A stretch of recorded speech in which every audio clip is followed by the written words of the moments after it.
has over 40 years in the horticultural industry, also known, the landscape industry. He has developed a diverse and widely respected range of experiences in green industries, from the garden center management, grower production management, to designing, installing, and maintaining amazing landscapes. Woo! And I can attest to that. His passion for all things growing green shows every time he speaks. It's true, right, Ken? It is. Ken can be heard on the Garden Show every Saturday morning at 8 a.m. and is followed on assorted social media sites and his website at growercoach.com. Thank you. It's a pleasure to have you here again. Thank you very much for having me. Alrighty, so welcome everyone. Again, I'm Ken Salvail, and today I was asked to talk a little bit about vegetables because everybody just loves vegetables, you know, and it's, so what I did was I pulled out one of my vegetable PowerPoints and I pulled some stuff out of it. I don't know exactly what my time limit is today. Does anybody have enough? 45 minutes. 45? Yeah, okay, so I'm going to be going fast.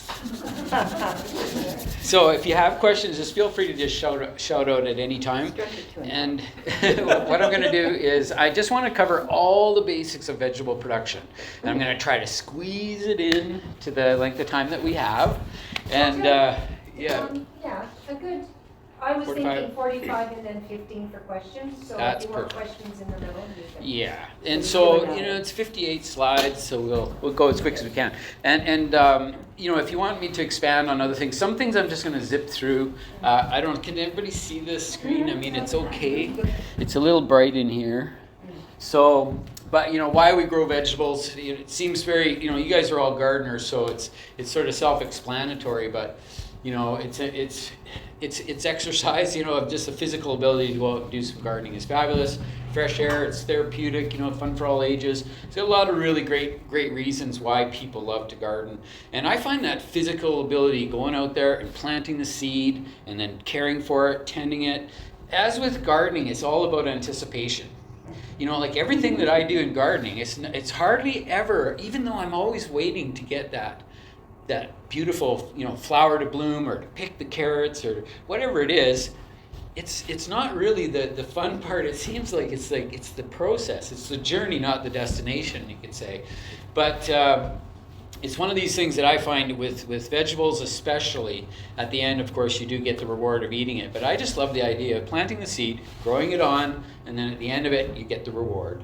But I always say, you know, I talk about my tree peonies, and every year I love my tree peonies so much.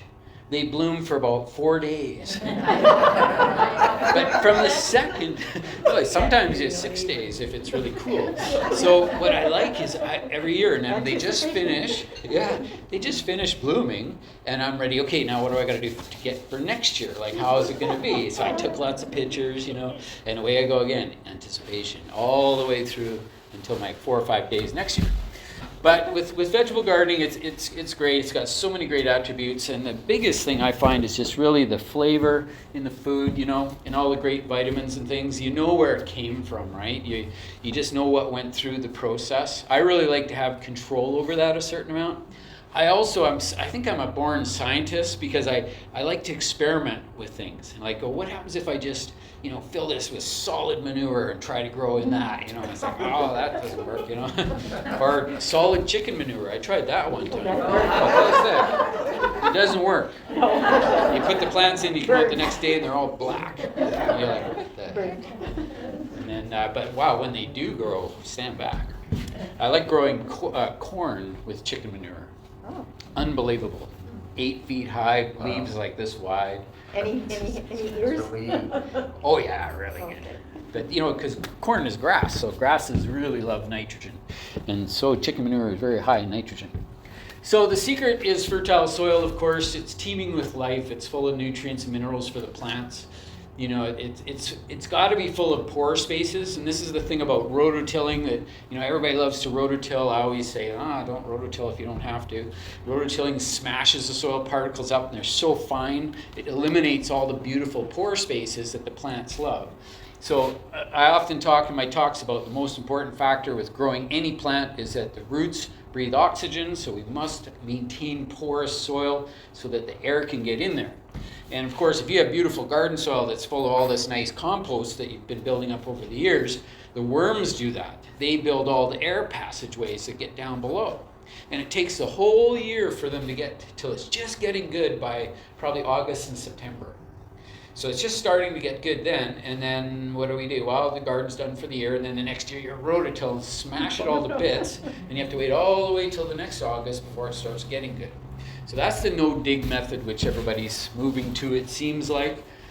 When you start a garden, you got to rototill it and dig it and all that stuff to get the good stuff down deep and to build your soil base, probably the first 2 years or so, maybe 3 years. And then after that, you just go to surface applications of compost, and Bob's your uncle. You don't have to disturb all that stuff. So that's where the structure of the soil comes in. Soil structure is how the particles fit together and what the spaces are like. Texture of soil is the sand, silt, and clay. It's like what is the soil made up of? That's the texture, and the structure is how the particles are glued together. And so, yeah, really nice. We want to avoid compaction because compaction is the enemy of plants because it squishes all the oxygen out of the soil. The only thing that keeps roots alive is oxygen. If there's no oxygen, there's no roots because roots can't breathe on their own. They have to have air, actual air entering the soil. So really important. So having the ample amounts of organic matter is just critical, and you hear it over and over again. What's the most important thing in vegetable gardening is always developing a nice compost program. And as I mentioned, if you can build a nice base in the bottom part of your soil, so the bottom maybe 12 inches or so, and then on the top of that, you can add 4 to 6 inches every year. We know that if you get a big pile of compost and just let it sit there for a year, it just shrinks and shrinks and shrinks and shrinks until it's almost gone, and then you add it again the next year, and it shrinks and shrinks and shrinks until it's almost gone. And especially when you're adding it to the surface. So with this surface application of compost, it really works great. You don't generally add something that looks like this, but you might add, a nice composted product. I use sea soil quite a bit. I don't know if anybody uses that. I don't know, can you get it? Yeah. Yes. Where do you get it? Buckley Field. It's at Garden Mart. Garden Works, yeah. It's only They had some apps last spring. Yeah, they had it at Art and Apps. So why doesn't every garden center have it? I think it's because Home Depot also stocks it. And I think there's sometimes competitor issues. Like they'll sell it for cheaper, so I'm not going to stock it because it's too. But there's so many of them, it's hard to tell which ones are really. You need the one that actually says sea soil on it. It's a specific product, but there's other products out there that are sort of similar. But what they do is they mix different products together. They make a nice compost that's consistent. And when you can get a nice consistent product for topping up your vegetable beds, it's really a nice thing to do. It's so rich. I just plant directly into that. So whatever's underneath is what's left from last year. I sometimes do the cardboard treatment where you cover the entire surface of the bed with cardboard, especially because I sometimes have some bad weeds that have been hanging around for a while. I want to get rid of them or reduce their aggressiveness. So if the bed gets down, because I use raised beds typically, and if it gets down to about 6 or 8 inches below the edge, then I'll smooth that out nice and flat, put cardboard on the surface, and then just top it right up with straight compost again. Right on the top of that, plant it straight into that. And then that cardboard just suppresses those weeds long enough to weaken them a little bit. Not counting bindweed, but everything else. It's really helpful when you're putting the cardboard down because the cardboard's wet. Yeah. Yeah, and the worms really love it. Oh, sorry, question? Oh, you guys have both have questions. Go ahead. Do you do trench mulching at all? Or composting? I have. It's okay. It doesn't have quite enough oxygen in it. It's kind of a passive composting method. It's good. It's fine. It's just that I'm kind of hyper. I want stuff to go faster, so using oxygen and stirring it and doing the old-fashioned composting method works really good. So. How about crabgrass in a raised vegetable bed that's being taken over, they can try to get rid of it, and looking for a new method? Like quackgrass. Yeah, They call it crab, but Yeah, Call it crabgrass only comes about in the late summer, and it's just a seeded thing, so it's not usually too bad. But the quackgrass is the one that has the big white roots. That's the one, yeah. And that one is fun to weed. Oh, I know. You can find it. You can search through the garden, pull it out. Big, and then So, you get big holes. yeah, I like weeding quackgrass, but it's yeah. I use that same treatment with the cardboard, and it helps, but it's kind of tough. Question? I come from Summerland. In Summerland, at the landfill site, they are making compost, Yeah. which looks amazing, but they're mixing it with biosolids. Mm-hmm. And I'm wondering what your opinion is about that for vegetable gardens, Yeah. as opposed to your shrubbery. Yeah, well, they do that here too, right? They do that. It's called Ogle Grow here, and they have Glenmore Grow that's just the compost, and then Ogle Grow is the compost that's supercharged with the biosolids. So I guess that there's always a little bit of sort of unknown with that. It's not going to ever be classified as organic, like as an organic product.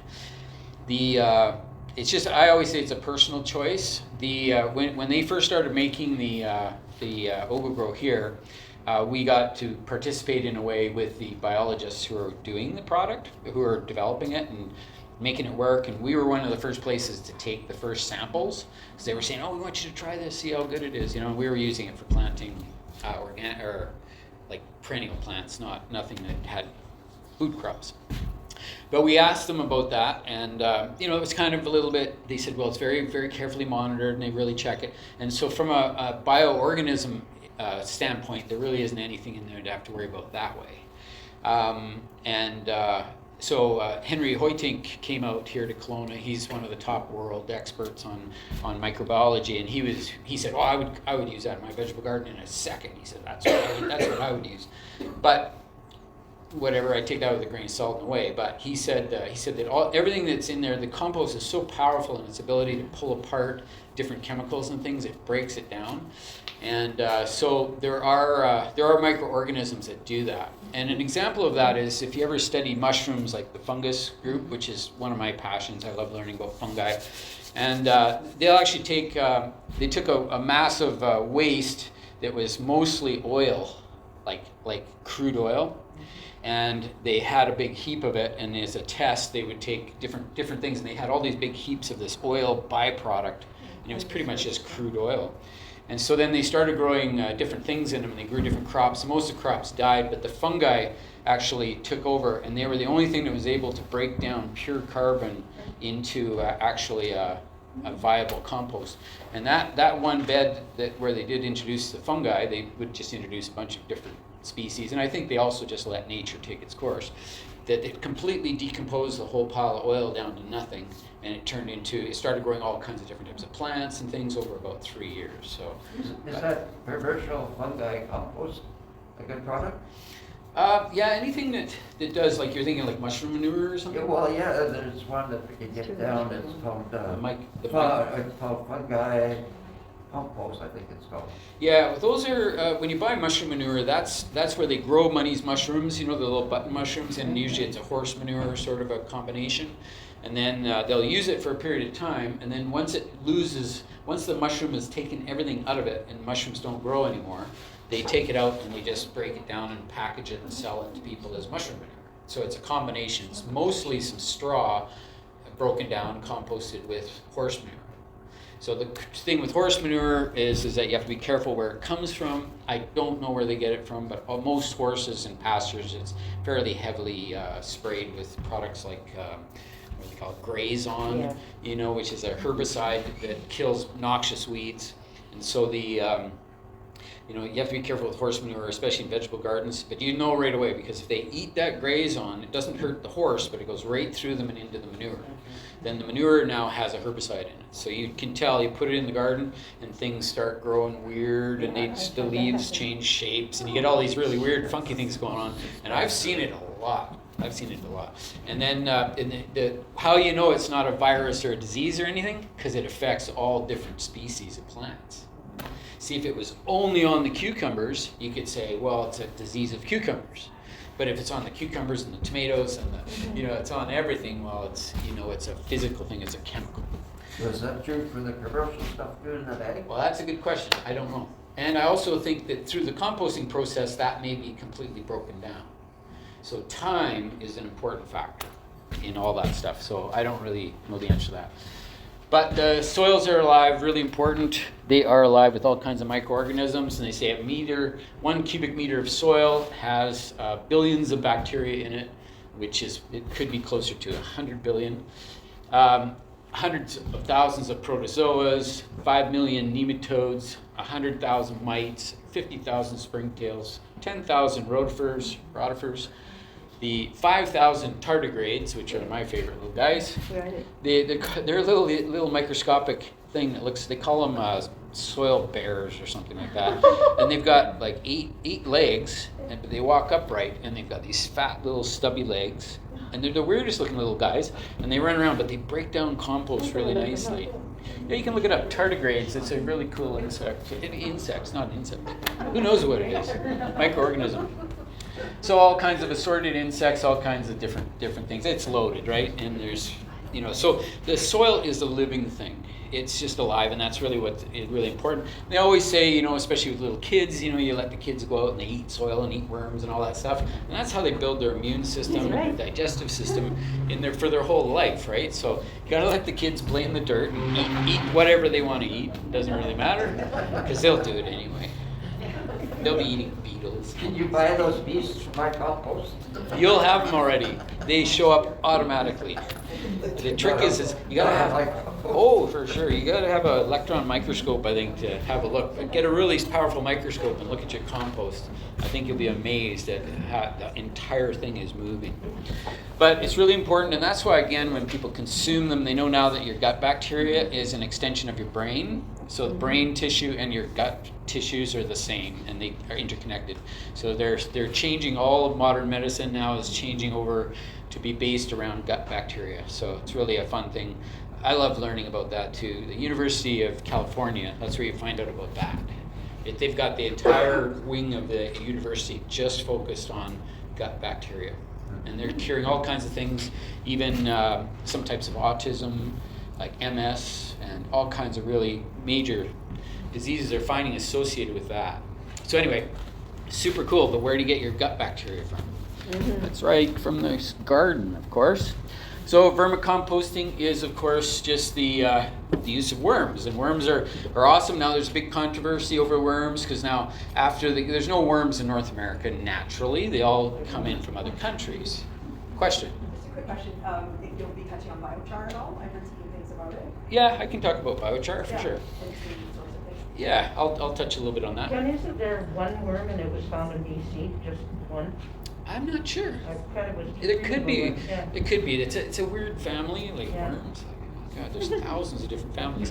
Most of them come from other countries, and what's happened now is that since we brought them over here back in I think it was like around the early 1900s, and then they started to grow everywhere, and they're such a beautiful thing to have in a vegetable garden or in your garden, and they aerate, and they do all these great things.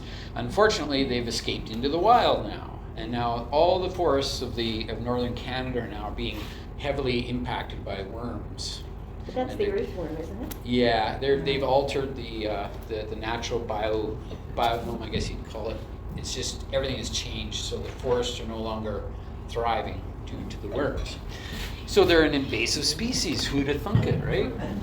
So anyway, but vermicomposting is pretty cool, and it's relatively easy to do, and I highly recommend it, actually. Except you find the worms. Yeah, keep them in cages. Don't let them escape, right? So soil texture, I just touched on that briefly. That, when you talk about gardening, people talk about, loamy soil. Like that would be garden loam. That would be the ideal thing to have. But what is that, right? Well, all it is it's this perfect ratio of sand, silt, and clay. So sand, silt, and clay are the three mineral parts to your soil base. It's the minerals. Then you have compost in all different types and shapes and sizes that blend in with that make your garden soil. So the sand, silt, and clay part, there's this perfect ratio. And this is a soil triangle. You can find these online like easy. You just type in soil triangle and it'll give you like 100 pictures of it. And on all of them, it'll describe to you how to figure out what your soil is. But so you need to have this loam and compost mixed together And that's what gets your garden soil. So most plants, they only like about maybe 5% compost, maybe 10% compost for most plants around. That's going to be quite a bit for them. But in your vegetable garden, they like to be like 50, 60% compost. That's where, well, like I say, with the new dig system, you're putting it right on the top, right? So with all this information is really, really, really good information, and I don't want to do a class just on soils, because I do 3 hours just on soil. But this is just a little snapshot. So biochar, we just had a question about biochar, and it's something you hear about a fair bit. And biochar is just basically a very slow roasted wood product. And it comes from different types of wood. It's typically hardwood is what they would use, and they roast it in a sort of a smolder fire, so it's slowly cooked.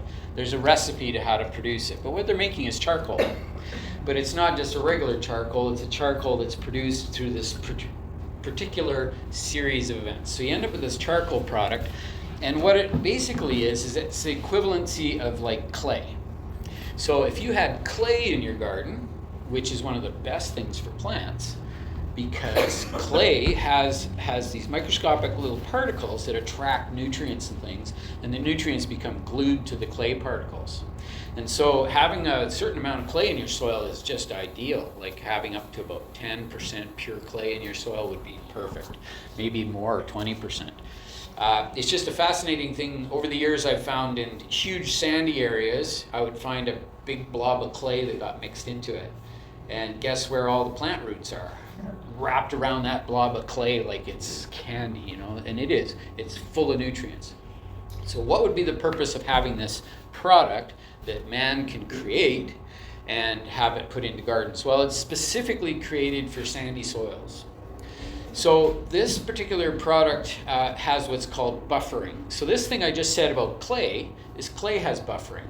And what buffering is this electrical ability to hold on to nutrients. So if I had a clay vegetable garden and I applied fertilizer on it, the fertilizer would stick to the clay and it would stay there for the entire year, and it would slowly be releasing a little at a time throughout the year. But it would make the fertilizer last and it wouldn't wash away.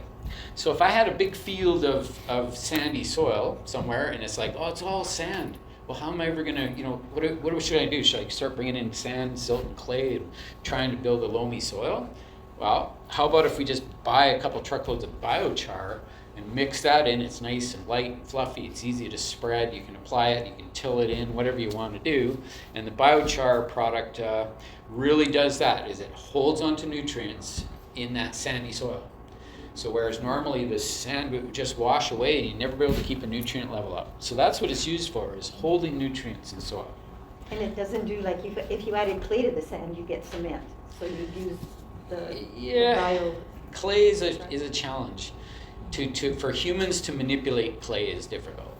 If you have soil, if you've ever done a soil test where you put soil in a jar and you fill it up with water, and then you get a half a jar of soil and a half a jar with water, and then you shake it, dissolve all those soil particles and put it down after 20 minutes of vigorous shaking and let it sit for about a week. And after a week, you'll see the sand, the gravel sits on the bottom, then the sand, and then the silt, where in the Okanagan, the silt is the biggest part because we have predominantly silty soils. So we have a lot of silt, and you'll see this little tiny white line sitting on the top, and that's the clay. So the clay is always the last to settle out of the water because it's such tiny particles, they just float in the water. So it's really a handy way to kind of know where you're at. And so I would personally like to see at least, an 1/8 of an inch to 3/4 of an inch of clay on the top. But Come on to my garden. you get what you get. I mean, some people will go and they'll do that test, and it's like they can't even do the test because the blob of clay just bounces around in the jar. It's like, okay, you can't dissolve clay. There's no air particles in it, right? And that's why people don't like working with clay, because you can't change it, you can't manipulate it. It's a tough thing to work with. But the vegetables love it, actually. Most plants love it. There actually is a lady in the Victoria Master Gardens who has done that with her garden soil every year for 10 years and shows the difference in how she's amended the soil over the time. Yes. She's just kept the jars. That's fascinating. That's science, right? It's awesome. So sand, silt, clay. I don't want to get too much into this. there's your jar, so you can see how the way it settles out, and it'll show you the different percentages, straightforward. And then the smallest particle, even smaller than the clay. Clay can't see a particle without an electron microscope. And so one notch smaller is the organic matter. So the compost that's in there. The compost will turn the water a brownish tone. So depending on the color of your water, that's kind of telling you where you're at for organic matter. So the darker the color typically would mean you'd have more organic matter. So it's interesting. Like we have soil, this black soil, comes from deciduous trees in this area. Yeah. And if you put your garden in after several years, do you deplete that black soil of nutrients? Yeah. So what's your first name? Roger. What is it? Roger. Roger. Roger's just saying that if you have a compost that comes from deciduous trees, so that might be like a leaf mold product, Yeah. something that's well broken down, and you put it into the garden, does it break down over time, or where does it go? What happens to it? It's the same with all compost, is it's eaten by all those microbes. And it's consumed. So as the microbes go through, and they eat all of those little bits of compost, they digest it, and then when they defecate, they're basically producing nutrients, fertilizer, right? So that fertilizer is just a fabulous thing. So that's what happens to it. It gets converted. And it also gets converted and broken down into organic acid.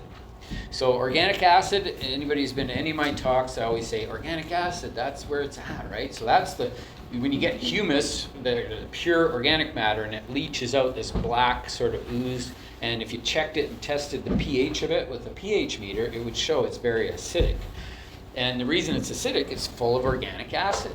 Organic acid is the product that binds with nutrients, so plant nutrients, and it makes them super sort of slippery and digestible by the plants and everything. So the plants, if they had a little chunk of, say, phosphorus, so phosphorus is a rock. So the plant is not going to be able to absorb a rock into its root system. But if you took the rock, the little piece of phosphorus, and then you doused it in some of this organic acid, it would dissolve that rock. And then the organic acid would then become filled with phosphorus. And the plant, when you water the plant, it washes that organic acid into the root zone, and the root takes it up right away. So all nutrients that are coated with this organic acid are like candy to the plants. So that's why you want to have lots of compost, because you get lots of organic acid, and that makes lots of nutrients available. And so it's one of the key important things. So it's a natural thing, it happens all the time, but it's important to know that. So, but yes, it's constantly being depleted, so you have to constantly be re-adding it. And even if it's just a small amount of concentrated compost on the surface every year, that's enough, as long as it's about 2.5 inches thick, and it's a concentrated product. Like I use the sea soil just because it works. It's a really great product. So yeah, that's organic acid. So the other thing that's sort of similar to that is chelation. So if you've ever heard of chelated micronutrients, on every single fertilizer product that you buy that is especially water soluble, it'll say chelated iron, chelated this, chelated that. It'll have those nutrients listed. So chelation is an artificial way. It actually is a combination of combining acid with the nutrient to make it mimic nature in its organic acids. And it works. Chelated micronutrients are fabulous. Some people say, I've got an iron deficiency. Oh, well, you got to get some chelated iron and put it on there. There's chelated iron, it's going to go right into the plant right away. So it's a good little trick, right? Okay, so we're just going to talk about some of the vegetable families here really quick. So the parsley family, which is a really, really great family. It's full of all different types of plants. You know, we all love different types of parsleys, and it's a lot of the herb group. You know, so it's plants like dill, anise, angelica, carrots, celery, chervil, coriander, cilantro, caraway, cumin, fennel, parsnips, and parsley, of course. And that's what they call the parsley family. And so all those things are grouped together. And then you'll see that when you start studying plants in a little more detail, you want to group them together in these family groups, because you'll find that they'll have similar traits that you'll know, like, oh, my parsley group I've got a little bit in this bed and a little bit in that bed, a little bit here and a little bit there. I don't necessarily group them all together. Maybe I could. I just think that when things are part of the same family, they're probably susceptible to the same issues, right? But it's good to know if these plants like lots of water, well then they probably all like a lot of water. But Laminaceae, the mint family, of course this is a huge family again, so mints, lemon balm, oregano, lavender, basil, catnip, majoram, white horehound, whatever that is. Oregano's on there twice. That's because this is Italian oregano and this is Greek oregano. So this one, rosemary, savory, sage, and thyme. So these are all herbs, right? And they're all part of the mint family. And there's just tons of different ones. So, but again, if we one thing we know is most of these things, except maybe excluding the lavender and the basil, but most of them are almost weeds. You know the way they grow. So you got to be a little careful with them. Basil is rarely a weed, it barely survives. Remember the secret to growing basil is do not let it get cold at any time. It's got to be warm, planted in warm soil, in warm weather, on a warm day, with warm heat. Yeah, that's right. And a lot of these herbal things that have strong fragrances, the deer will not eat. You know, so it's a really, you know, sage, I really like growing sage as an ornamental plant. And nothing will eat that except Christmas. Okay, so Solanaceae is a nightshade family, so deadly nightshade. Ooh. Of course, they're eggplants, peppers, potatoes, tobacco, and tomatoes. All of our favorites. Yeah, so these are all warm season crops. They all have sort of similar attributes. You've heard of people taking potatoes and grafting tomatoes onto the potatoes, right? And interesting with this family is many exhibit determination, you know? And determination is just that means that the plant knows what it's going to do and how far it's going to go and what it's going to achieve, and it's going to get there and then it's going to stop. Or it's going to be undeterminated, which means it doesn't do that. It just keeps going and going and going. So it's one of these things, you'll hear about tomatoes and potatoes that some of them are determinate, some are indeterminate. So if they're determinate, that means that they're going to grow to a certain size, a certain shape, to a certain length of time, and then they're done and they shut down and they're finished. Like a determinate potato, you don't hill it. You don't have to hill it because it's not going to change anything. It's going to do what it's going to do. The potatoes will be this big, that's that variety, and that's it. If you want potatoes this big, you got to get a different variety. And if it's determinate, they're going to be early, so you plant them right now, and they'll be harvested probably by end of June at the latest. I think it'll probably be mid-June. So determinate varieties already know what they're going to achieve, and once they hit there, they go dormant and die off. So that's called a determinate plant. But if I got by the later potatoes, I can plant them a little bit later, so usually mid-April or something. And determinate ones are never going to stop producing. So they're going to grow and grow and grow and grow and grow and grow right to the fall. And then in the fall, they'll slowly die off. And you know, if you're stealing potatoes, they keep growing more potatoes. You hill them up and they send out more shoots and they grow more potatoes. So the indeterminate ones they don't have a beginning or an end. They just keep going. So they're both useful, but it's just good to know that. If it says early, that's going to be a determinate potato. And if it says late, that's going to be an indeterminate potato. So if I like to hill potatoes, I know people, they hill their determinate potatoes every year and it just doesn't do anything. And they're just like, I keep hilling them and hilling them and hilling them, and they don't do anything. It's like, yeah, stop hilling them. Change varieties. And you leave the determinate ones in the soil when they're done for a while? Yeah, they just sit there, but you notice that the tops die off. Yeah, that's usually a sign of that, right? So the tops die off, you go, gee, those were looking so good, and then they all died here right in the middle of June or something.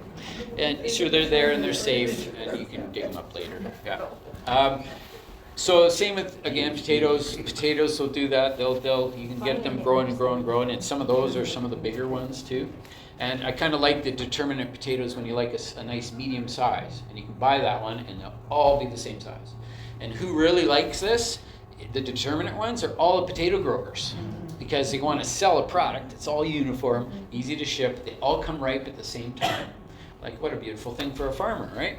If they're all coming on at different times, like, they don't want to grow that. So it's harder to go to a store and buy indeterminate varieties. So same with the tomato plants, and actually a lot of this family, they all exhibit that. So tomatoes are really well known for that. You get the tomato going along, and it's producing tomatoes, and then all of a sudden it stops producing, and there's no more bloom or anything, and the tomatoes sort of size up, and then they kind of stop, and they're all about medium to small size.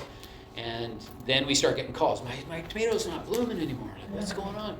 Oh, you gotta add this, add that. Like, no, you can add whatever you want. It's not gonna make any difference because it's a determinate variety. It only gets that far and then stops.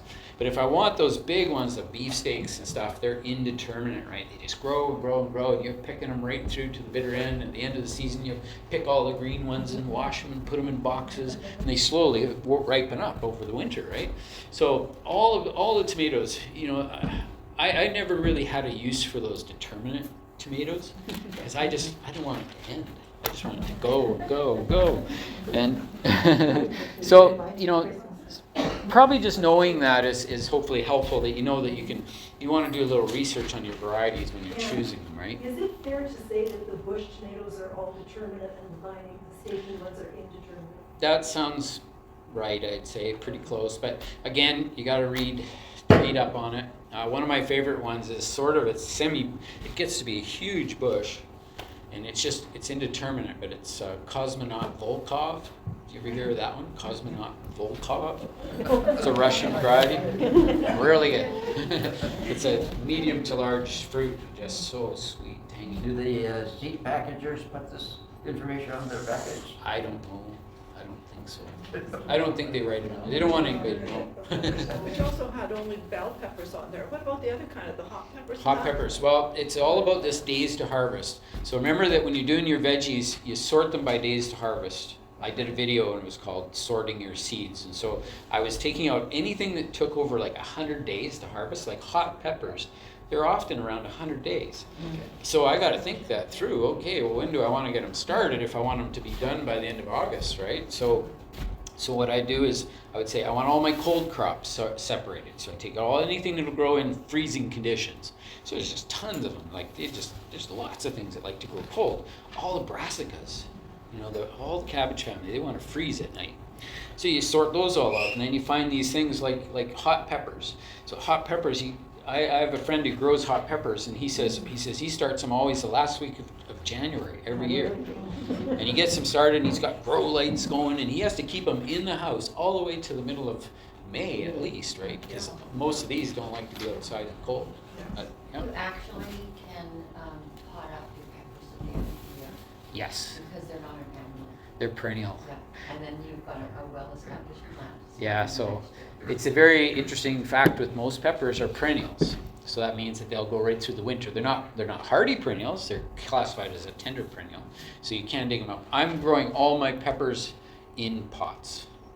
And if I get a couple really good ones, like some of those nice big green bell peppers, if I get a good one and it's happy, I'm bringing it in the house in the fall, and I'm going to keep it going as long as possible. It's funny that the ones you grow in the house, the ones that came in from outside are still tasty. And then the ones that form inside, they kind of start losing their flavor. And then as the days get shorter, they start just losing total flavor. So it's all about the light, quality of light, right? So if you had a really nice grow light situation, you'd be in the money. So so the peppers, there's lots of things to learn about it. So I just say keep learning, keep reading, and you'll find these little tips and tricks. But it's always species specific, or it's variety specific too. So whenever you grow vegetables, what my thing is because I know my vegetable garden adventure is going to last for hopefully 5 or 10 years or whatever. Let's say if I went to a new garden. So the first thing I do is I know I have new soil and I have new compost, and everything is new. It's different here than it is across the fence at your neighbor's house. So what I do is I grow 2 types of radishes, and 2 types of carrots, and 2 types of this. And then I write them down and I just say, well, these ones were way better than those ones. Oh, okay, so then the next year you grow those ones plus another new one. And you try those 2. And then this one is good, but wow, that new one is incredible. So then get rid of that old one and go with the good ones, because they match your soil and your gardening situation, right? And you should do that with everything, all vegetables, because there's some varieties that will survive in your garden. Radish is a really, really common one that, you know, you should be just gorging on. We should all be gorging on radishes, be nice and mild. But how do you do that? Well, there's like 100 varieties. And if you start reading about them, it says heat tolerant. Thank you. We need heat tolerant radishes for the Okanagan. So you have to get those usually. A lot of them will show some heat tolerance, but if you go through some of the seed companies like Stokes, try those really the hottest heat tolerant ones you can get, and then you can just do consecutive rows like every 3 weeks, and you can be harvesting them right through the summer. It's amazing. They keep going. Same with lettuce, because lettuce is a cold crop. It wants to be growing right now, and it doesn't like the heat, but there's heat tolerant varieties of lettuce. So we need to be in that category here in the Okanagan. So the aster family, of course, sunflower family, Asteraceae. Lots of things that are similar, and of course the dandelion is one of them. Of course, it's, you know, these have each petal on a dandelion. Every petal is a bloom. Yeah, everyone has a seed, but everyone's an individual flower. So that has a large petal, and 2 small petals, and the little parts inside of each one. So that's Asteraceae. They're all like that, and it's a big group of plants. You know, chicory. Tarragon is a mystery. I don't know if that's 100% right, because tarragon is Artemisia, right? So what I would do, remember when you're identifying plants, you have to look at the flowers and the seeds. That's how they link them together. So when they say tarragon, there's an annual tarragon. I don't know what species that is. I know that the one I want is Artemisia ludwockiana, and that's the one I grow. Is that the French tarragon. And it's perennial, and it just grows like a weed. And that stuff, you just hack off a big chunk and stuff it in a bottle and fill it with vinegar, and you got tarragon vinegar. And then you get your oysters, your smoked oysters, and it's heaven. I'm going over the lunch. Okay.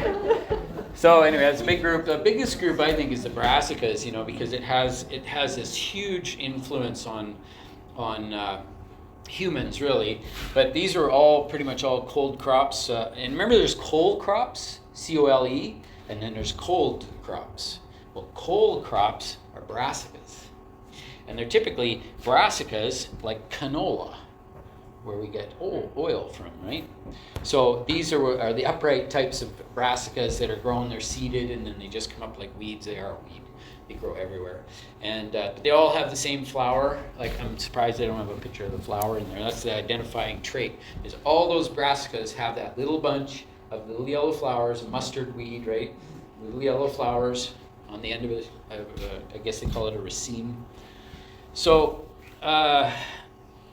yeah, so cabbages, watercress, turnips, radishes, horseradish, mustard, cauliflower, kohlrabi, Brussels sprouts, broccoli, kale, and canola. I just threw canola in there because I was going to talk about cold crops, which would be canola on this list.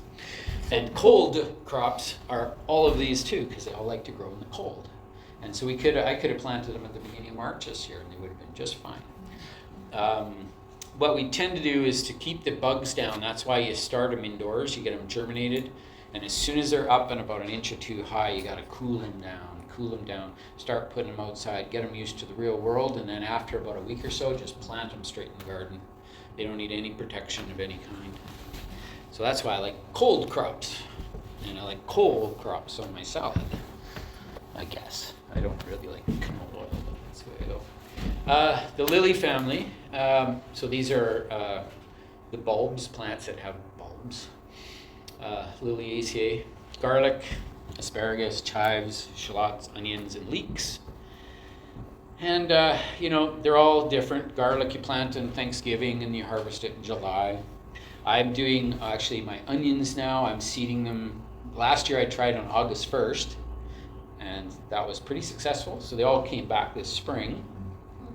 But I haven't seen the result of it yet. But I'm thinking that wasn't early enough. I think I got to be at least the 15th of July. Direct seed into the garden and let them grow right through the winter and into the next year. And that's how you get some decent sized onions. I haven't had good luck with onions. Maybe you shouldn't listen to my advice. I'm just a scientist. I'm just trying everything. But we used to buy them years ago, like I don't know, a lot of you remember the Burnett family, Don Burnett, and I used to work at the garden center back in the 80s, right? And so what we would do there is we had a grower who was out on Rutland Road, and he would bring us these bundles of Walla Walla onions, and he would seed them every year, I think right at the beginning of July, somewhere around then, and he'd grow them right until, actually I think he would take them right through the winter in the ground. And then at the end of February, he'd go out and dig them all up, and he had these lovely little green onions, about this high, and they were Walla Wallas. And he'd bring them in bunches of 10, and we'd buy them and put them in a a big bin with some sawdust, moist sawdust, and people would buy them. So I was thinking, oh yeah, you have to start them a year ahead. The onion sets, I haven't yet had really good success with onion sets. But I haven't had really good success with onions. Other than I know you got to cover them with a screen to keep the onion maggots off them, right? They don't need much care. If you get the right soil, they just thrive. And if your soil is wrong, they don't do much. I think they like clay. They seem to do well with some clay soil, yeah. And garlic is pretty good just about anywhere. It's not super picky, but it does like free draining sandy soil with a little bit of compost in it. But garlic is really easy, but I noticed a difference. So we have clients that we work for, and we plant their gardens for them. And we do all the garlics always on Thanksgiving. We plant them all. And the clients' garlics are already about this high, and they're branching in all different directions and just looking super happy. And mine are little like grassy twigs shooting up. So I'm just like, oh, those alliums. Anyway. Okay, so Rosaceae, the rose family, there's tons, most of our fruits, like fruits and berries, are often the rose family. And again, it's just good to know the group, strawberries, cherries, pears, raspberries, blackberries, apples, plums, almonds, medlars, quinces, loquats, apricots, peaches, the whole gamut are all the rose family. So it's interesting. I'm sure there'll be questions about that, but there always is something about those. The cucurbits, of course, the cucumber family, the gourds. There are many, many different types of these things. Everything from watermelons, cucumbers, squash, pumpkins, typical gourds, and melons, zucchini. There's just a ton of them, and they're awesome, And I have really good success with the summer squashes. So petty pans. Does anybody grow petty pans? Mm-hmm. They're so nice. They're so good. You get them, pick them when they're a little bit small. And zucchinis, of course, are always fabulous. When they get this big, they turn into a loaf. So my wife, she makes it happen. It's magic. So pumpkin, squash, they're relatively good. These things are all warm season crops. So there's no advantage to planting them early. Planting in June. When I say warm season crops, the farmers always wait till June. So tomatoes, eggplants, most of these families, they wait till June. They're just in no rush, and it has to do with soil temperature. So they don't want to be planting plants with cold roots because they just don't do well. They get stunted early on and they struggle. There's tons of people who get them started really early, and they use snow caps and all kinds of things to keep them warm, but it's usually not warm enough. Don Burnett last year, I got to talk to him about this, but he took a heating cable, and he knew it was going to cost him a fortune, but he took a heating cable and he spiraled it underground and then planted his tomato plant on it. So he wanted to get an early start, right? So he plugged it in, and it was all nice and toasty warm, eh? And he put one like about 4 or 5 feet away that didn't have that. And it was quite the difference. Like the one with the heat was just nice and green and happy, and the other one was just kind of, not particularly impressed about being planted at the end of April. So June is when the farmers do it, and that's because they know the soil's warm, and also they're not taking any chances, right? We can take chances. We're gardeners. We can do whatever we want to do. So yeah. But again, those are warm season crops. And then, of course, all the leafy stuff. I always remember this one because it's Kenopodium. So CH in botanical terms is always pronounced hard, like kid or Ken. So Kenopodium is one of my favorites. But it's these are all your leafy spinaches and Swiss chard and beets and quinoa is one of the ones. Lamb's quarters. there's lots and lots more. New Zealand spinach. There's different types of this plant that you can find. There's one that grows about 8 feet high and it has purple leaves. And the leaves get about this big. And you just snap them off and just eat them. They're so good. They're just like the nicest tasting spinach you'd ever try, but it's just a Chenopodium. The entire plant is edible. Many of these are weeds, like lamb's quarters. It grows in the ditches everywhere. It grows all over Canada. It grows everywhere. It's a weed, but it's sure tasty. It's delicious. And so there's many different varieties, and you find them, online. They don't sell a lot of them. The only ones they sell on, at the garden centers is the Swiss chard, beets, spinach, sort of the common stuff, quinoa. But I really like the group. I think it's really good, and they are mostly all cold crops, so they don't mind to freeze at night. So, working with a group of people in with square foot gardens, Yeah. sort of idea. So the raised beds. Nobody has ever had luck with beets in raised beds, have you? I personally haven't, but I know somebody who has screaming good luck. I just figured And it's this really really was too neat. warm for them. Yeah, it's just because with root crops, and this was my science brain thinking, that root crops need to be cool, so they need to be in the earth rather than in a raised bed. Mm-hmm. Until I met Don, who lives out he lives up at Joe Rich, and he's got all his beets in raised beds, and they get to be huge. His onions average 1.2 pounds each. His carrots, he said, they're always average 18 inches long. Yeah, I'm but just it's going a like, I'm like, okay, I want to know the varieties like Yeah. right now. But So, it's a different season zone, isn't it? oh, they're way different than we are Yeah. here because it's much colder up there. But his thing is he's really heavy on the composting. Like he just compost. And now he's doing a lot more of this no dig, where he just adds about 6 inches. And he's got farm equipment, so he has 70 raised beds, and they're all, I think they're 4 by 10 feet or something each. So he's got a lot of vegetables, and he's the guy who supplies Meals on Wheels and all the food banks with tons of fresh vegetables. Like he's a cool guy, and I'm gonna go see him, and I'm gonna make notes because I want to And know. then share them with us. Yeah, the one thing, there's one that's supposed to be really good. They say the high top beets are good, so it's classified as a high top beet. And then the other one is early wonder. Yeah. Right? And some people have really good success, and they're nice size and everything. I've really not had great success with the beets, but now I'm switching to early wonder, and I'm going to give that a shot. You mulch them. No, but I think they should be mulched when they're young, and then just bury up on them, and so that the actual root mass, the tuber, is kept underground. It's same with carrots. If the carrot's sticking up high and it's, you don't want that. You want that to be buried. So you add more sea soil or whatever you have on the surface and cover the tops. Just keeps them happier. Okay, so the pulses, of course, the beans. My favorites, pole beans are my favorite, but I like regular beans, but I like pole beans. Oops. Yeah, pole beans are my favorite, but of course in the pulse group, the Fabaceae, these are going to be beans, peas, lentils, peanuts, soy, and flaba beans. There's lots of different types of beans, and they're awesome. They're also warm season crops.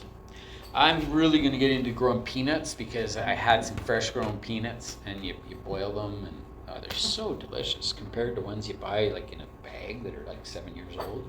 Now, you say that they are warm season, and yet my peas seem to like it cold. Peas are cool season, yeah. These are cool, but it's like warm. There's broad beans are a little bit earlier. Broad bean is an in-between thing. It can be a little bit earlier, end of April. But I do all my beans at the beginning of May. That's when I put them out. But the thing with beans is you always pre-grow them inside and get them up about that high before you put them out. That's the secret, because the cutworms get them and everything gets them. If you put the bean in the ground, they'll never make it. Like they'll be up this high and something will chomp them off or something. So I grew mine. I put mine in 6-packs last year, and I put them on the heated bench. Like I have these little heating pads, right? And I couldn't believe it. The leaves were coming out, and they were like, the leaves were this big on them already.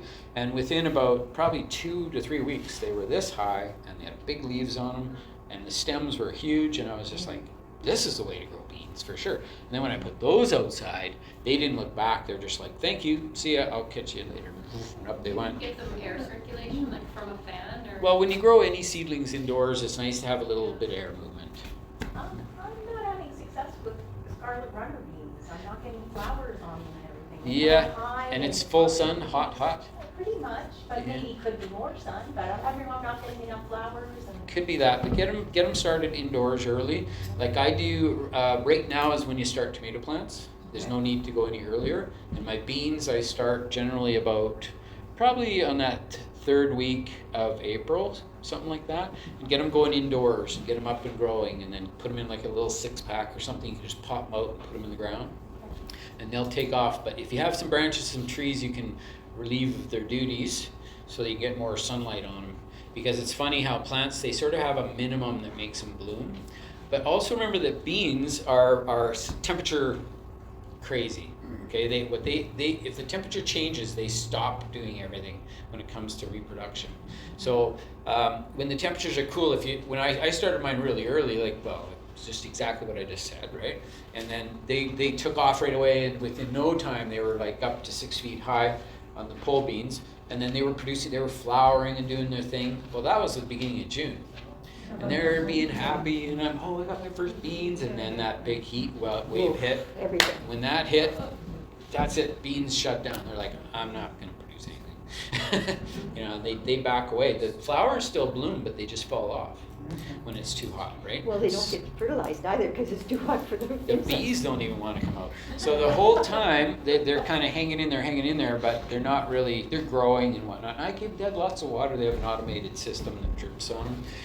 So, but then as soon as that temperature changed, we got around the end of July, and it started to really cool off, especially at night. And boom, they burst into bloom again. By the end of August, we were putting freezer bags full of beans. We just pick them, put them straight in a freezer bag, and zip them up into the freezer. They go. Do you inoculate yours, or do you bother? I don't, but it does work. Like it helps, yeah, for sure. And all peas and beans, that sort of thing, can be inoculated. They're all producing their own nitrogen, right? So these guys, they're really they're a great crop to grow. So like after you grow a crop, there's more nitrogen in there than before you started. It's fabulous. Peanuts are average. It's the shortest crop for peanut is 100 days. Most of them are 130 days or so. And so that means, again, you want to start something in February? Peanuts. You grow them indoors like a house plant, just in large pots. You just put 3 little peanuts in the middle of them and grow it as a house plant. They're quite pretty, and they grow up, and then they grow these little tendrils down, and they grow back into the soil, and that's where the peanuts are produced. And one pot about this big would produce probably a pound of peanuts or something. It's quite a bit. Oh, and they're so good when they're fresh, and you just basically dump them out, pull all the peanuts out, wash them, clean them all up, and put them straight into a pot of boiling water and boil them. Ken, I've got a pack of peanuts in the free seed thing over I there. saw that, yeah. Yeah, someone should try them. Yeah, and I'm growing a crop now, but I know I got the earliest peanuts I could find, and they were 100 days. So, they're on the heated bench, but the thing with those is, just like basil cannot handle any cold at all, and same with peanuts. They gotta be warm, hot. So again, grow them in pots above ground, larger pots. Put 3 plants in the center of each pot, like a nice 18-inch or 24-inch pot.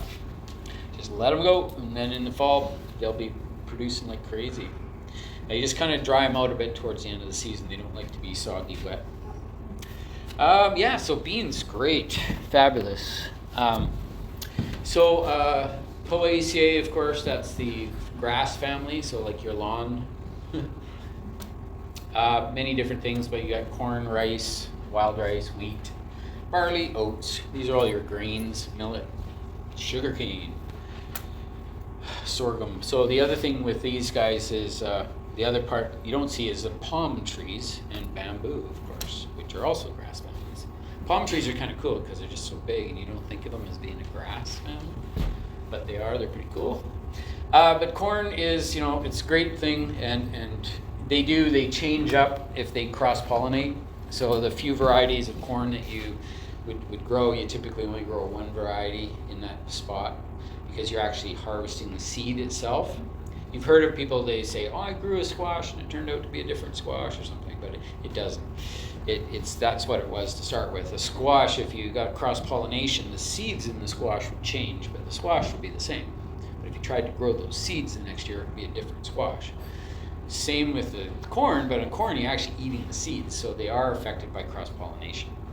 And remember that every single kernel of corn, every kernel is attached to a piece of silk. And that silk hangs out of the corn. That's what people have been in my class before, right? The little piece of silk there is like a pollen. It's not a pollen tube. It's the pistil or the stigma, I think it's called. And so the seed is there, a little ovary where it's not been pollinated yet, and then the grass thing comes out the end. And the wind pollinates, blows the pollen around, it lands on the little tassel of the silk, and it grows a pollen tube down inside, all the way down and into that kernel of corn and pollinates it. Once it's pollinated, it forms a kernel of corn. If you ever peel a cob of corn and it's missing teeth, you know it's not pollinated properly. So that's why you always grow your corn in a circle or in a square, but you never grow it in a long skinny row because you won't get proper pollination. It's all wind pollinated. And you don't want to mix varieties. You got to have one variety. That's it. Yeah, well, we've had people who grew popcorn in one part of the garden, and then what do they call that one? The peaches and cream on the other side, and then neither of them worked out. It's just these kind of weird corn things. Remember, each corn plant generally produces 2 cobs. Doesn't matter how big they get. Doesn't matter what they do. They produce 2 cobs. So grass families, these things are for certain people, depending where your parentage is, like where you're from, your what do they call it, your heritage or whatever, is that some people can't digest a lot of the grains. So people, wherever those grains originated from, then if your history or parentage came from that region, we're talking like way back, that those people may have developed a tolerance for certain types of grains. But if people came from a different region of the world where they never had those grains, they don't develop the tolerance for it. And we have a lot of people now that have issues with wheat and different things. It's super high fiber, and there's all kinds of issues. And then they say, like anything, once these have been broken down and turned into something else, like an oil or anything, then that's really supposed to be really bad for you, I guess. So seed oils are not supposed to be really good, and that includes canola oil, I guess. But anyway, I think it's a research thing that everybody has to do their own research and figure out what's good and what's not. But again, it's one of these things. For me, I can eat wheat. Doesn't even faze me. My wife, she can hardly look at the stuff. It gives her all kinds of issues and puffing up, and like it reacts right away. And it's not just wheat, it's all grains. So, people who have digestive issues, get rid of the grains first. That's the first thing you do. And then after that, you start introducing other things, right? But anyway, it's an interesting thing. And now in the world, it becomes really important because the one thing with grains is you can produce just tons of it really quickly, right? So cold weather crops, cool weather crops. So this is just a short list. I mean, it goes on and on and on and on. Like we did. We just finished planting a garden. It was a huge garden, and we filled the entire garden, and we didn't even get all the cold crops in. Like we still had some that we thought, well, we'll do it in a second crop because we already filled all the space. Because there's so many things. They wanted parsnips and different types of parsley, and so cauliflower, radishes, lettuce, spinach, artichokes, peas, onions, parsley, arugula, however you say it, beets.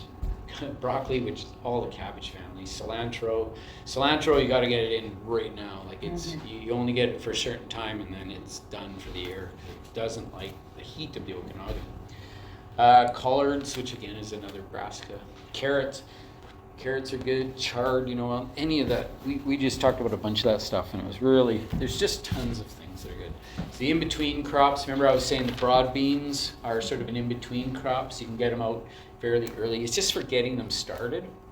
I did plant asparagus at this one place. I did the roots. Personally, I did the roots because I don't know if I believe in the roots. I've never seen anybody have success with the roots. Have you had success? There you go, first person. Okay, so Until I converted to a raised bed, and then I lost them. yeah, they have to be in the ground. Yeah, and but growing them from seed, oh my God! And in the Okanagan, you can just throw the seed into the bush and it'll just grow. But try and grow it in your garden, and it's a different story. I think it's a clay thing. I think they actually like clay soils. Do you have clay in your soil? Yeah. I did until I did my raised beds. Yeah, until the raised beds. Yeah. So yeah, in between crops, that just means that these guys prefer a little bit of heat, shallots, but we did rows of all different types of onions, including shallots for this particular client. Chives, garlic. Garlic is just a fall thing. I don't know why it's on that list. So they just sort of benefit from that, having a little bit more heat to get them started. And then the warm crops are just anything that really doesn't like to be too cold. But some of these will actually survive the conditions. Like beans, I always go usually around the 10th of May. I can get those in. Pretty much anything, even soybeans, edamame, right? Corn, it's generally okay by the middle of May. Eggplants, you gotta wait till June. Cucumbers, pretty much wait till June. Okra, probably wait till June. Melons, there's, each of these has their own timing. The peppers are the key. That with my bell peppers, I started them a bit early, so I did those about the beginning of March, get those ready for spring. Jalapenos, super easy, beginning of March, they grow like weeds. They're just super fast. But the hot, spicy ones, if you want those really fancy ones, if you're crazy about the heat thing, you gotta way back to the end of January, early February to get those ones going. But they gotta be grown indoors all the way till the end of May. And so I've got tons of pepper plants, and so I'm moving them upstairs and putting them in front of the windows and setting them out in the day and bringing them in at night. I don't know what I'm doing sometimes. Anyway, sweet potatoes is a fabulous crop, and in the Okanagan it's super easy to grow in pots because they love the heat of the soil. They want hot soil. Do not like the cold at all, but nice, oak barrel, nice hot sunny spot. Just dump it out and you get tons of beautiful sweet potatoes. Remember, there's all the ornamental varieties, which the ornamental ones do produce nice sweet potatoes. They're pretty good, but Georgia Jet is the standard sweet potato that you buy. And some of the garden centers here sell it, Georgia Jet. But again, it doesn't like the cold. Like even when you start getting into late August, if you get a really bad rainstorm where the temperature just drops all of a sudden, the plants just about die. I had that one year. I had a whole bed solid with Georgia Jet, and the entire bed died because we had rain, and it was just cold, miserable every day. And the whole thing rotted and died. And it was just because it got too cold. And that was a raised bed even, right? All right, so yeah, potatoes. See, potatoes, there's a star asterisk on it because, again, I said it before, is if you have early potatoes, you get them in right now. If you get early to mid potatoes, you get them in right now. If you get late potatoes, you sort of wait until about the beginning of May, but still cool. So I would call potatoes an in-between crop for the late ones. But I just like getting them in early because they don't come up until they're ready anyway. They'll just sit there and wait. Celery, I'm loving the celery. It's a pretty long crop. So I started mine on February 20th or something. And right now I've got these really nice little stocky plants about this big, and they're just thick and full and dark green, and you're ready to go. And they do really well in the Okanagan soil, Okanagan growing conditions, no problem. I've been growing the one called Utah Tall, or Tall Utah, same idea. And that one is quite a nice tall celery, but it's so nice to have fresh celery. It's just totally different ball of wax if you haven't had it. It's got that celery flavor like times 10, but no bitterness. It's just like delicious, crunchy, and crispy and good. So Can you steal stalks off it while it's growing? oh sure, yeah. Or That's what I like. if you grow 10 plants, that's quite a bit because they get about this big around each, and they just keep growing right through into the fall. So.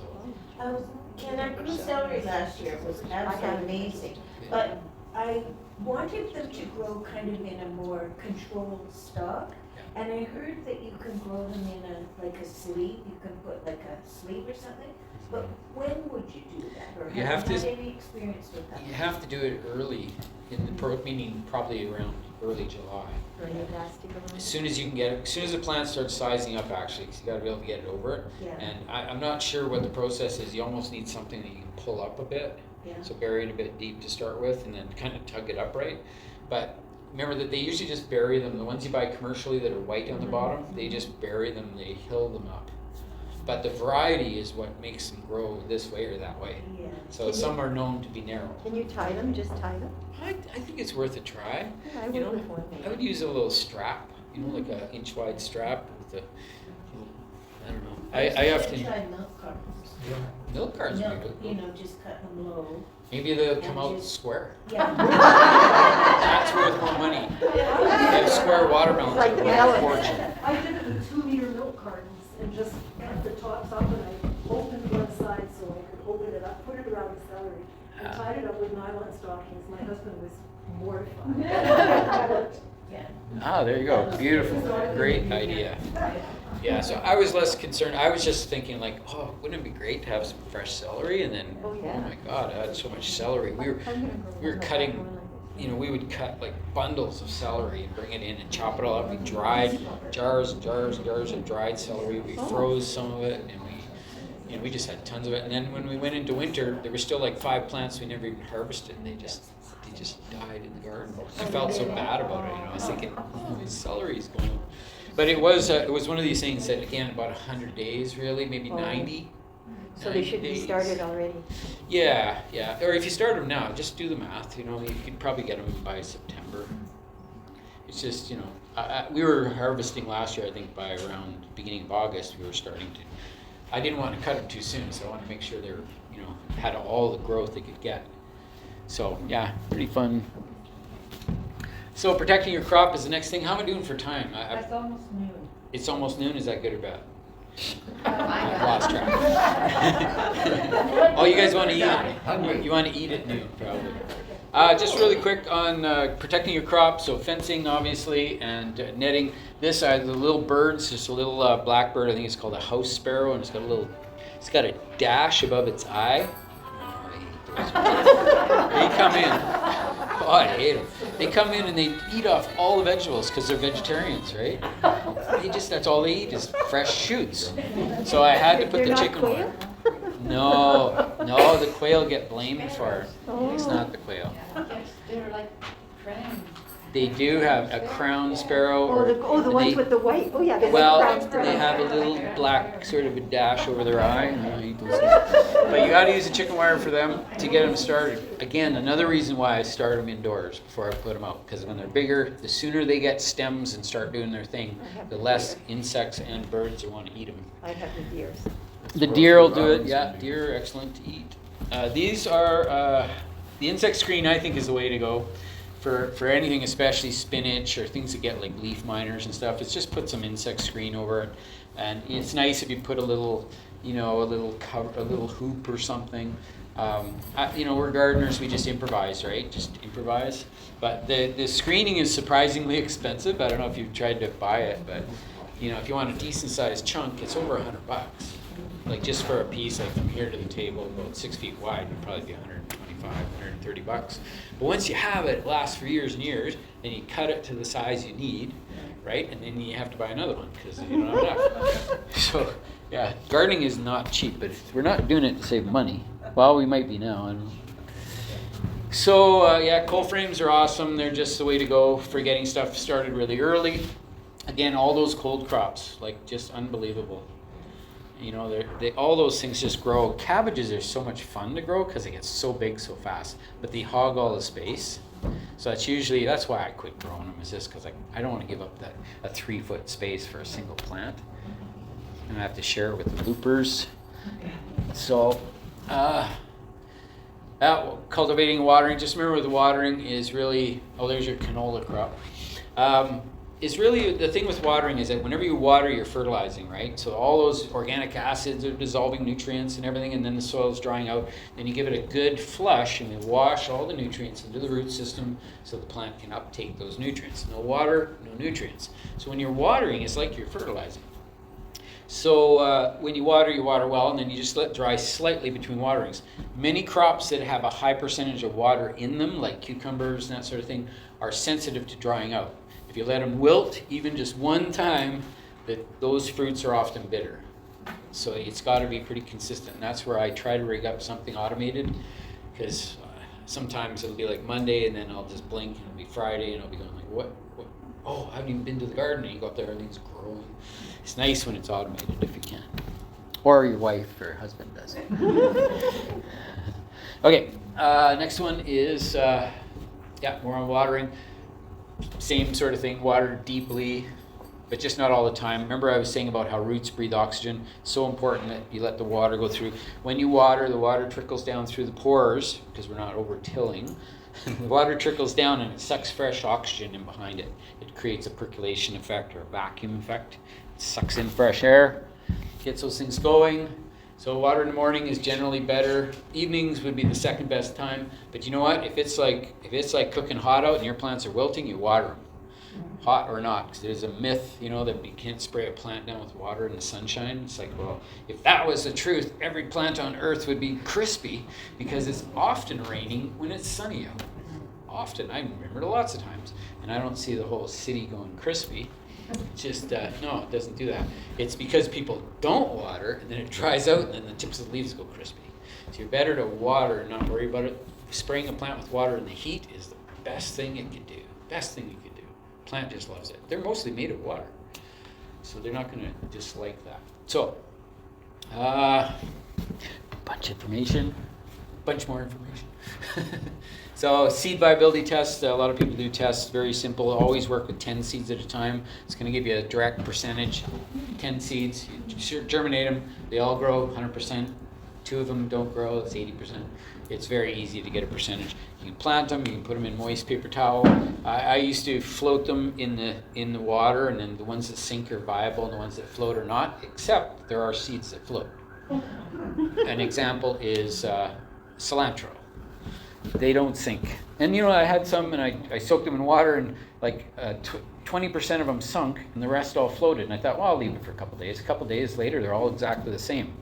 And another week goes by, and I'm thinking, I only went about 5 days because I thought they were dead. So then I dumped them all out, and then I put them through this germination thing, and they all grew. Every one. Of course, it's cilantro. It's like a weed, right? Unless it's hot. So that's the water jar method, which is just most seeds that are large, you're going to mix them in water, and the ones that sink, like with peas or beans. Anything that sinks is good. Anything that floats, you just skim off and chuck it. So tray options, bunch of different ones. My favorite is always a 1206, so it's got 12 6-packs.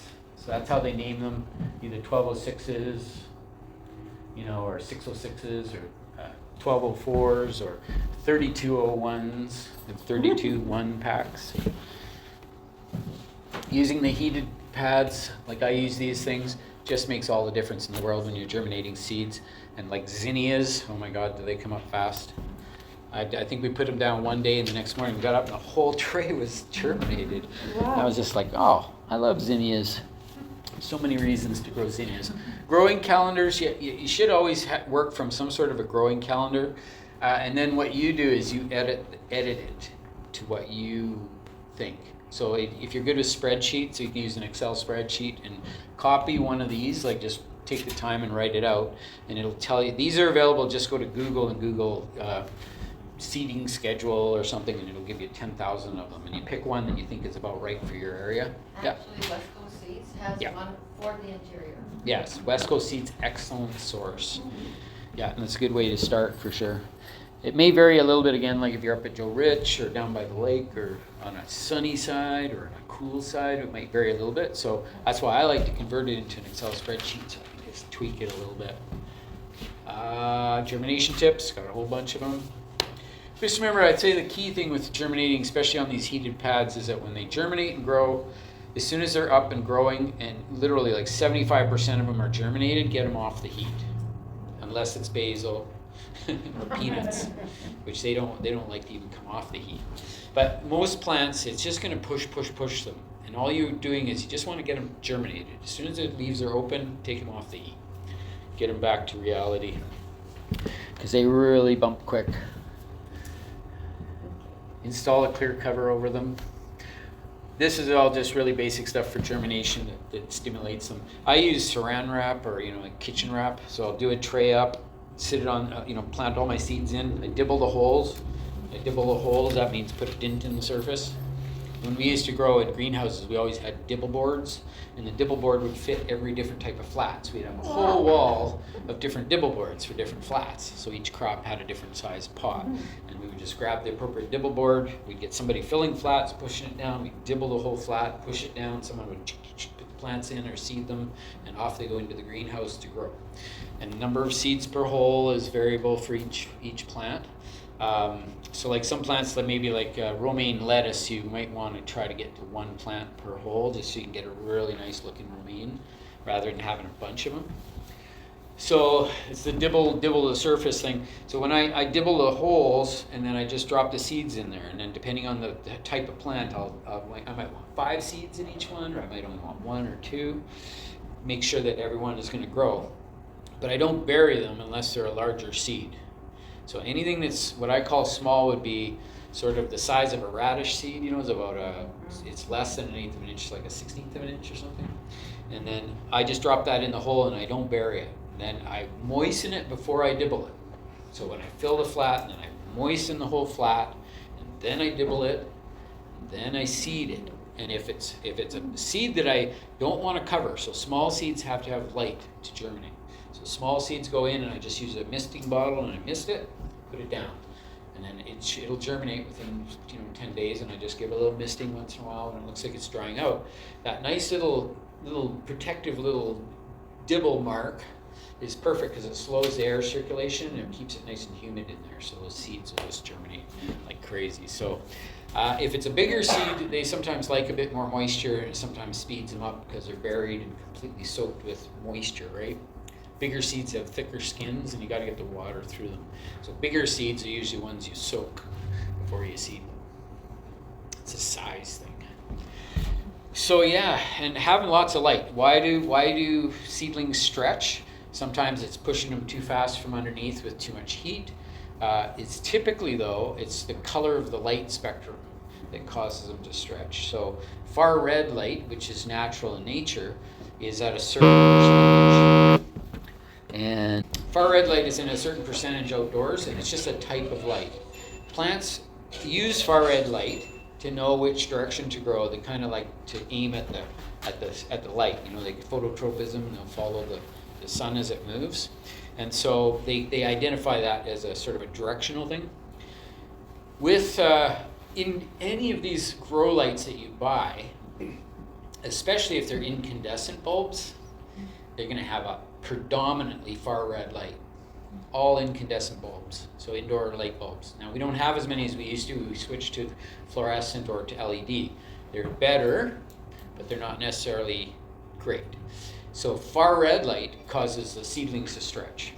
When we used to work in big greenhouse operations. So what we would do is, it was really great one year they came out with, hey, we have new plastic for your greenhouses. We're like, well, what do you mean new plastic? And they say, yeah, it filters out far red light. Oh, really? That's interesting. So we got this new greenhouse plastic, and it filtered out the far red light. So all the seedlings stayed nice and short. It was beautiful. They wouldn't stretch and fall all over the place because we got the new poly. So now all the poly comes with that. And that's just the natural far red light. When you use light bulbs or grow lights, they really cause the plants to stretch. So it's the type of light. And sometimes people say, oh, they don't have enough light. Well, yeah, that's part of it. They don't have enough light. But it's usually more than that. It's because they're being influenced by interior light conditions. So all kinds of tricks to growing these crazy little plants. Tomatoes, just specific on tomatoes. So seed in early to mid-April. So that's for planting outdoors. There's many people who have little greenhouses or cold frames, and they can get them started earlier. But it's kind of nice to have that because you got to keep it in the house for only so long, and that's what it boils down to. Is that, do you really want to have these huge plants in your living room, and it's like, oh, you gotta wait till June 1st. So I like to have the little plants, just keep them there, and then when they go out, then they can grow. But I still cheat. I go to Home Depot, buy a big one every once in a while, plug it in. Anyway, know the pests involved with each. Know your tomatoes, whether are they determinate or indeterminates, or are they going to grow to a size and stop, or are they going to keep on going? So you're seeding early to mid-April, that's indoors? Indoors, yeah. And beef up the soil, lots of compost. Timing is everything. Plant deeply. You often hear with tomato plants, they root out through their stems real easily, so you can bury them extra deep and they'll root out.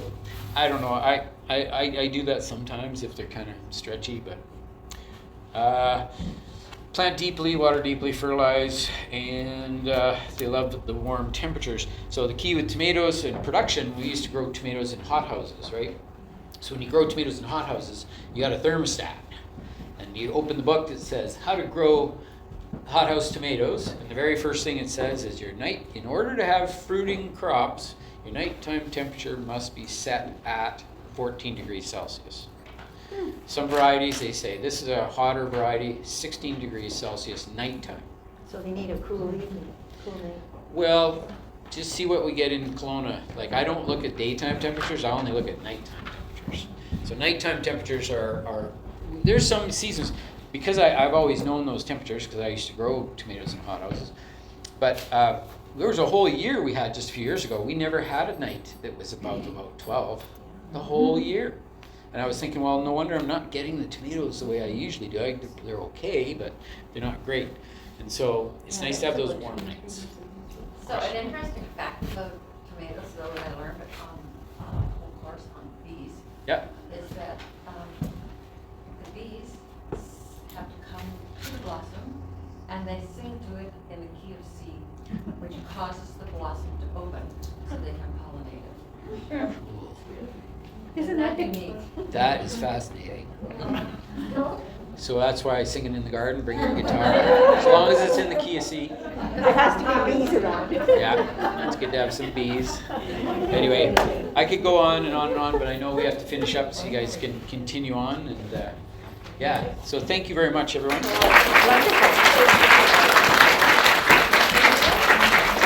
Well, Tim, on behalf of all of us, we really appreciated you coming and sharing your knowledge, and happy gardening, everyone. Yes, spring is here. Grow some veggie.